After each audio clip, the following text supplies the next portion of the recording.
Hello my dear guys, आपका स्वागत है मेरे YouTube channel Gautam English empire में।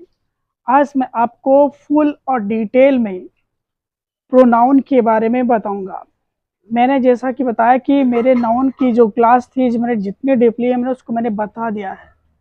और आज की क्लास स्पेशल है, प्रोनाउन है, क्योंकि प्रोनाउन एक ऐसा टॉपिक है पार्ट्स ऑफ स्पीच का जिसे जानना बहुत ही इम्पोर्टेंट है, क्योंकि बिना पार्ट्स ऑफ स्पीच के जाने आप इंग्लिश सीख ही नहीं सकते, ये गारंटी मैं लेता हूँ।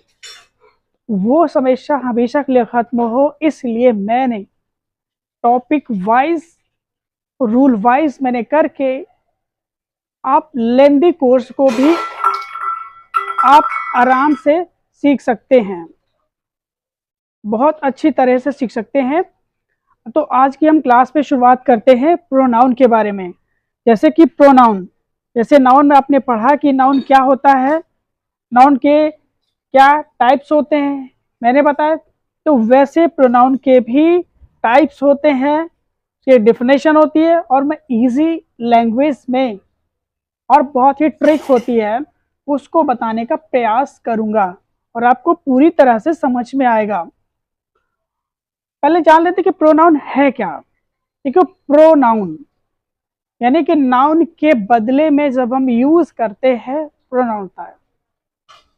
और ये प्रोनाउन का क्या जरूरत है यूज करने, क्योंकि हम किसी व्यक्ति, वस्तु, स्थान के नाम को बार बार रिपीट नहीं कर सकते।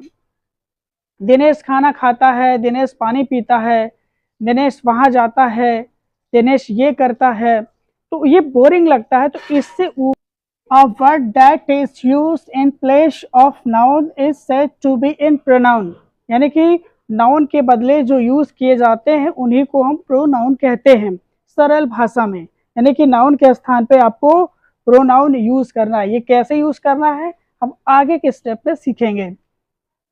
ये है प्रोनाउन। देखिए, प्रोनाउन का मतलब क्या है। For a noun, for a noun का मतलब होता है कि in place of a noun, यानी कि नाउन के स्थान पर जब हम यूज करते हैं वर्ड, अभी वो मिलेंगे, उसी को हम प्रोनाउन कहते हैं। तो प्रोनाउन कितने तरह के होते हैं? Types of pronoun. प्रोनाउन होते हैं 10 टाइप्स के होते हैं। कितने होते हैं? 10 टाइप्स। और ये मैंने कोड लिख दिया है, PDDRRIIEE। ये बहुत ही सरल ट्रिक है। अगर आपको ये ट्रिक आ गई तो सारे प्रोनाउन आपके याद हो जाएंगे अच्छी तरह से। पहला है आपका पी से हो गया पर्सनल प्रोनाउन, डी से डेमोन्स्ट्रेटिव प्रोनाउन, ये डी से हो गया डिस्ट्रीब्यूटिव प्रोनाउन, आर से रिफ्लेक्सिव प्रोनाउन, आर से हो गया रेसिप्रोकल प्रोनाउन, आर से हो गया रिलेटिव प्रोनाउन, आई से हो गया इंटरोगेटिव प्रोनाउन, और ये आई से हो गया इंडिफाइनाइट प्रोनाउन, ई से हो गया एम्फेटिक प्रोनाउन, ई से हो गया एक्सक्लेमेटरी प्रोनाउन। तो देख रहे हैं कि ये जो कोड है मैं इसलिए बनाया हूँ ताकि वो आप बहुत ही शॉर्ट ट्रिक से पूरे जो 10 आपके प्रोनाउन है वो कंप्लीटली लर्न हो जाए और कभी भी ना भूलें। तो पहला है आपका पर्सनल प्रोनाउन, सेकेंड है डेमोन्स्ट्रेटिव प्रोनाउन, थर्ड है डिस्ट्रीब्यूटिव प्रोनाउन, फोर्थ है रिफ्लेक्सिव प्रोनाउन, फिफ्थ है रेसिप्रोकल प्रोनाउन, सिक्स्थ है relative pronoun, seventh interrogative pronoun, eighth indefinite pronoun, ninth emphatic pronoun, 10 exclamatory pronoun.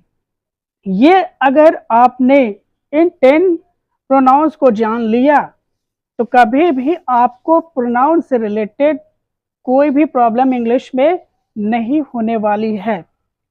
तो इस चीज को आपको रटने का तरीका भी मैंने बता दिया। ये कोड ही हेल्प करेगा आपको, क्योंकि पूरे क्रम में मैंने उसे डिजाइन किया है, लिखा है, और वो आपको परमानेंटली याद हो जाएगा। तो शुरुआत करते हैं पहले पर्सनल प्रोनाउन से कि पर्सनल प्रोनाउन क्या है। फर्स्ट है आपका पर्सनल प्रोनाउन। देखिए, पर्सनल प्रोनाउन के बारे में आज जानेंगे कि पर्सनल प्रोनाउन क्या है। The pronouns that denote the person or persons spoken to, the first person, the second person or the third person is said to be in the personal pronoun. यानी कि पर्सनल प्रोनाउंस वे होते हैं जो किसी व्यक्ति या व्यक्ति द्वारा कहे गए, या एक पर्सन से कहता है, या सेकेंड पर्सन से कहता है, या थर्ड पर्सन से कहता है, उसी को हम बोलते हैं पर्सनल प्रोनाउन होते हैं। वो कौन से पर्सनल प्रोनाउन है वो मैं बताता हूँ। I will learn English very soon. अब यहाँ पर कहता है कि मैं जल्दी ही इंग्लिश सीख जाऊंगा, तो यहाँ पर कौन सीख जाएगा? आई। तो आई क्या है? पर्सनल प्रोनाउन है। We can do everything we wish. जो हम चाहें वो हर चीज कर सकते हैं, तो यहाँ पर जो वी है वो आपके पर्सनल प्रोनाउन है। You have a glorious opportunity this time. इस बार आपके पास एक सुनहरा अवसर है, तो यहाँ पर हो जाएगा यू आपका पर्सनल प्रोनाउन होगा। They are very industrious people of the country. वे लोग इस देश के बहुत ही मेहनती लोग हैं, तो यहाँ पर दे पर्सनल प्रोनाउन है। She is a managing director. वो एक मैनेजिंग डायरेक्टर है, तो यहाँ पे शी इज पर्सनल प्रोनाउन है। जो मैंने अंडरलाइन किए हैं ये पर्सनल प्रोनाउन है। अभी पर्सनल प्रोनाउन की मैं कैटेगरी भी बता देता हूँ।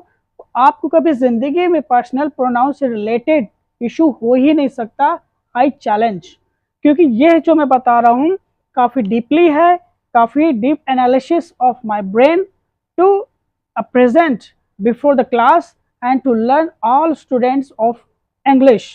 तो ये मेरा पर्पज़ है। तो इसके आगे मैं आपको बताता हूँ एक एक चीज़ पर्सनल प्रोनाउन क्या है। फॉर्म्स ऑफ पर्सनल प्रोनाउन, यानी कि पर्सनल प्रोनाउन के क्या फॉर्म्स होते हैं वो जानना बहुत ज़रूरी है। देखिए पर्सनल प्रोनाउन, ये नॉमिनेटिव केस, ये ऑब्जेक्टिव केस, ये पॉजेसिव केस, ये आपके पर्सनल प्रोनाउन है जिसे प्रोनाउन कहते हैं। I, we, you, he, she, they, it, ये आपके क्या है? पर्सनल प्रोनाउन है। ठीक है।